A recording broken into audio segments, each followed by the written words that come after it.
Bem-vindos ao canal Sejam Santos, onde vamos explorar a vida e as obras dos santos mais inspiradores da história da Igreja Católica. Nós vamos compartilhar suas histórias, seus ensinamentos e seus exemplos de virtudes, esperando que possam nos inspirar a viver de acordo com os ensinamentos de Cristo.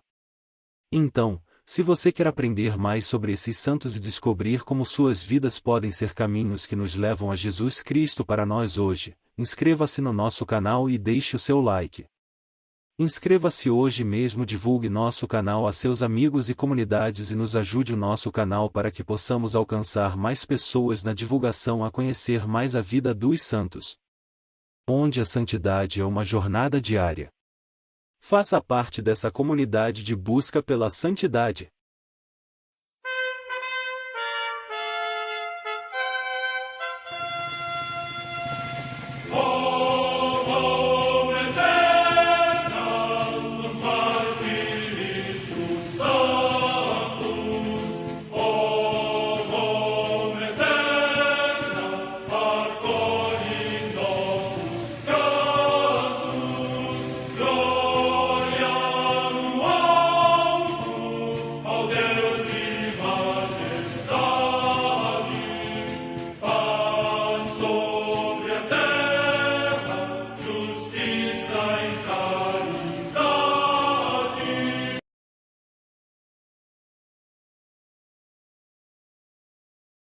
Ler a vida dos santos desperta em nós o desejo de seguir a Cristo. Através de suas vidas podemos aprender as virtudes, a sabedoria e o amor de Deus. Cada santo nos oferece um modelo de vida a ser imitado, como diz São Paulo na carta aos Hebreus, capítulo 12, versículo 1. Estamos rodeados por uma nuvem de testemunhas. A Igreja foi fundada por nosso Senhor Jesus Cristo não apenas como uma instituição, mas uma autêntica família. Os santos mártires, confessores, doutores, as virgens, os santos pastores e todos os demais santos são realmente nossos irmãos que nos precederam no caminho da fé e já estão no céu, para onde também iremos nós, pela graça de Deus. Portanto, sede santos, assim como o vosso Pai Celeste é santo. Mateus capítulo 5, versículo 48. Hoje, dia 3 de julho, celebra a Igreja a vida desse grande apóstolo, São Tomé Apóstolo. A Santa Madre Igreja celebra também nesse dia os santos. Em Laodiceia, hoje Lataquia, na Síria, a comemoração de Santo Anatólio, bispo, que deixou obras escritas dignas de admiração não só para os homens de fé mas também para os filósofos. Morte no século III. Em Bísia, hoje Visa, na Turquia, São Memnão Centurião, mártir, que, tendo sido convertido à fé por São Severo, no tempo de Diocleciano e Maximiano foi com ele submetido a atrozes suplícios e subiu vencedor, antes dele, ao céu. Morte no século III. Na Mésia, território atualmente compreendido entre a Romênia e a Bulgária, a comemoração dos santos Marcos e Mociano, mártires, que, por recusarem imolar aos ídolos e confessarem veementemente o nome de Cristo, por Cristo morreram decapitados. Morte no século IV. Em Altino, na Venécia, hoje no Vêneto, região da Itália, Santo Eliodoro, bispo, que, instruído pelo ensino de São Valeriano de Aquileia, viveu na companhia de São Cromácio e de São Jerônimo e foi o primeiro a ocupar a sede episcopal desta cidade. Morte no século IV. Em Constantinopla, hoje Istambul, na Turquia, Santo Anatólio, bispo, que professou a fé verdadeira nas duas naturezas de Cristo expressa pelo Papa São Leão Magno na Carta a Flaviano e contribuiu para que fosse professada no Concílio de Calcedônia. Morte no ano 458. Em Roma, junto de São Pedro, São Leão II, Papa, bom conhecedor das línguas grega e latina, amigo da pobreza e dos pobres, que confirmou os decretos do Concílio III de Constantinopla. Morte no ano 683. Em Toulouse, junto ao rio Garonne, na França, São Raimundo Gairard, mestre-escola, que, após a morte da esposa, se entregou com grande diligência às obras de caridade, fundou um hospício e, finalmente, foi admitido entre os cônegos da Basílica de São Saturnino. Morte no ano 1118. Em Nguyen, cidade do Tonkin, hoje no Vietnã, São José Nguyen Dinh Nguyen, mártir, que era catequista e, no tempo do imperador Minh Mang, em ódio à fé cristã foi preso e morreu no cárcere. Morte no ano 1838. Em Vinh Long, cidade da Cochinchina, também no atual Vietnã, São Felipe Phan Van Minh, presbítero e mártir, que, no tempo do imperador Tu Duc, por Cristo morreu decapitado.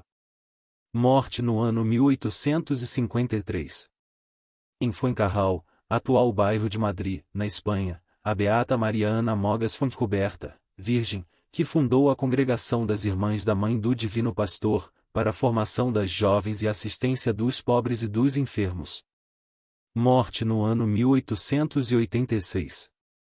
Num pântano junto de Dongjangtai, perto de Shenxi, no Hebei, província da China, os santos Pedros Alminchen e João Batistas Alminxi, mártires, dois irmãos, que, na perseguição movida pelos membros da seita Lietuan, esquecendo os perigos para a sua incolumidade, quando defendiam as mulheres e as crianças cristãs em fuga, foram mortos pelos inimigos. Morte no ano 1900. Vida de São Tomé Apóstolo. Este santo apóstolo é conhecido pela sua proverbial incredulidade quando recebeu a notícia da ressurreição de Jesus. A incredulidade de Tomé não foi um acaso, mas prevista nos planos de Deus. O discípulo, que, duvidando da ressurreição do Mestre, pôs as mãos nas chagas do mesmo, curou com isso a ferida da nossa incredulidade. São Gregório Magno.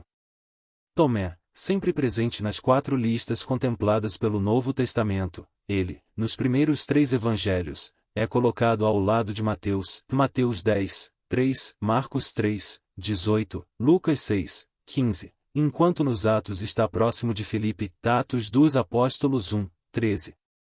O seu nome deriva de uma raiz hebraica, Taim, que significa junto, gêmeo.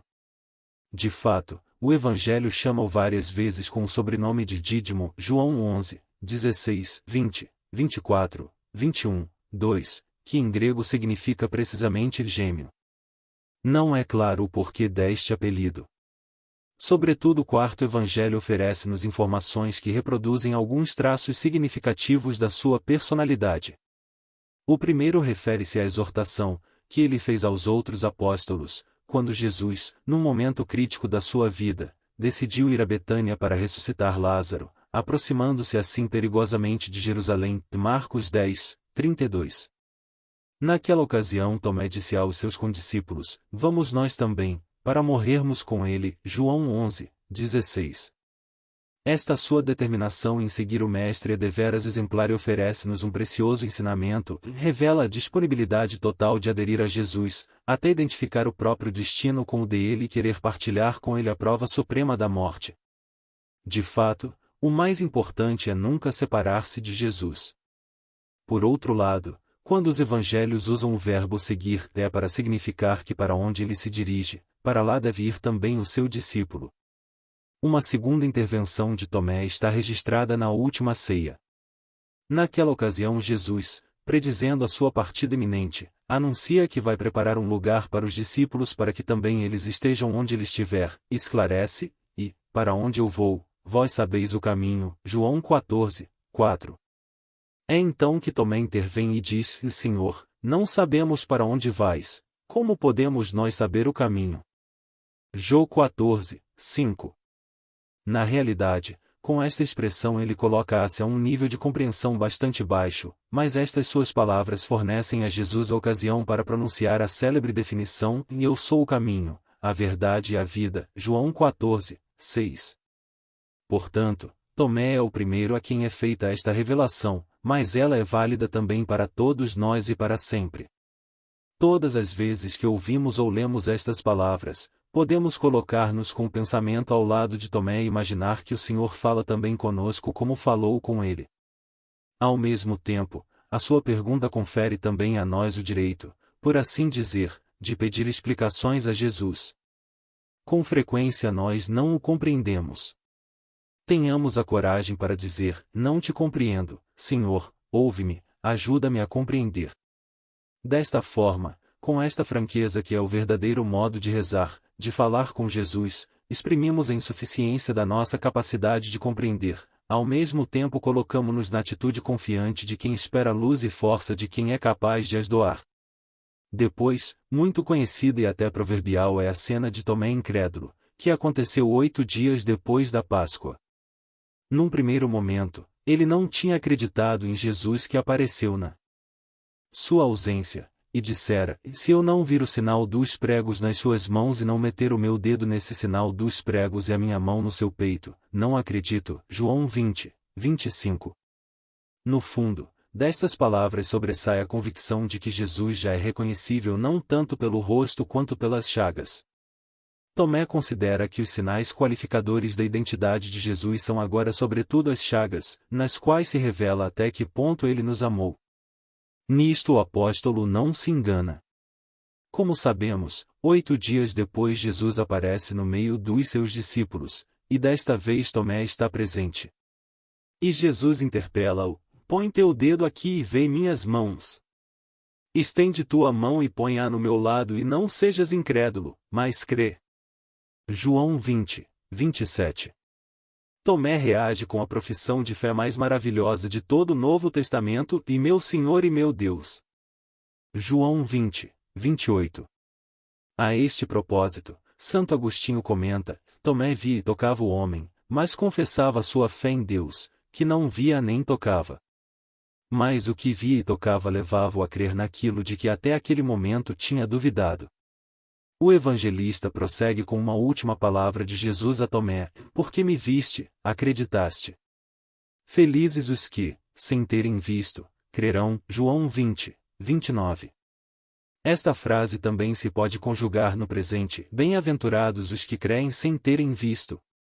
Uma última anotação sobre Tomé é-nos conservada no quarto evangelho, que o apresenta como testemunha do ressuscitado no momento seguinte à pesca milagrosa no lago de Tiberíades, João 21, 2. Naquela ocasião ele é mencionado inclusivamente logo depois de Simão Pedro, e sinal evidente da grande importância de que gozava no âmbito das primeiras comunidades cristãs. Com efeito, em seu nome foram escritos depois os Atos e o Evangelho de Tomé, ambos apócrifos mas contudo importantes para o estudo das origens cristãs. Por fim recordamos que segundo uma antiga tradição, Tomé evangelizou primeiro a Síria e a Pérsia, depois foi até a Índia Ocidental, Atos de Tomé 1, 2 e 17 ss, de onde enfim alcançou também a Índia Meridional, onde, segundo a mesma tradição, foi martirizado. Missionário e mártir na Índia. Os católicos de Malabar, na Índia, cultuam São Tomé há 2000 anos. A tradição local conservou a história de São Tomé como evangelizador daquele local. Conservam também a história de seu martírio através dos hindus, que o feriram mortalmente com lanças por causa do poder de sua pregação. Com efeito, a pregação de São Tomé converteu a muitos na região e nasceu ali uma fervorosa comunidade cristã que dura 2000 anos. Comprovação. Documentos antiquíssimos atestavam a ida de São Tomé para a Índia e seu martírio através de lanças. Muito mais tarde, no século XVI, quando os portugueses chegaram àquele país, descobriram a cripta onde está sepultado o corpo de São Tomé, bem como suas relíquias, um pouco de sangue coagulado e um pedaço de uma lança que o feriu de morte. São Francisco Xavier, também no século XVI encontrou a herança cristã deixada por São Tomé na Índia. Milagre da tsunami. No ano de 2004 um fato mexeu com toda a região. Em dezembro deste ano, como foi noticiado, uma terrível tsunami devastou totalmente a região. Porém, a igreja de São Tomé onde se conversam suas relíquias, ficou intacta. Uma tradição local conta que São Tomé fincou um poste em frente ao local onde fica a igreja, afirmando que as águas do mar jamais ultrapassariam aquela marca. O poste se conserva até hoje e fica em frente do local onde, mais tarde, construiu-se a igreja dedicada a ele. Por causa disso, alguns sacerdotes hindus da região decidiram não mais perseguir os cristãos do local. Oremos. Ó apóstolo São Tomé, experimentaste o desejo de querer morrer com Jesus, sentiste a dificuldade de não conhecer o caminho, e viveste na incerteza e na obscuridade da dúvida, no dia de Páscoa.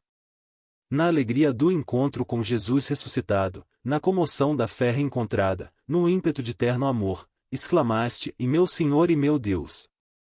O Espírito Santo, no dia de Pentecostes, transformou-te num corajoso missionário de Cristo, incansável peregrino do mundo, até aos extremos confins da terra. Protege a tua igreja, a mim e a minha família e faz com que todos encontrem o caminho, a paz e a alegria para anunciar, com paixão e abertamente, que Cristo é o único Salvador do mundo, ontem, hoje e sempre. Amém. Apóstolo São Tomé, rogai por nós.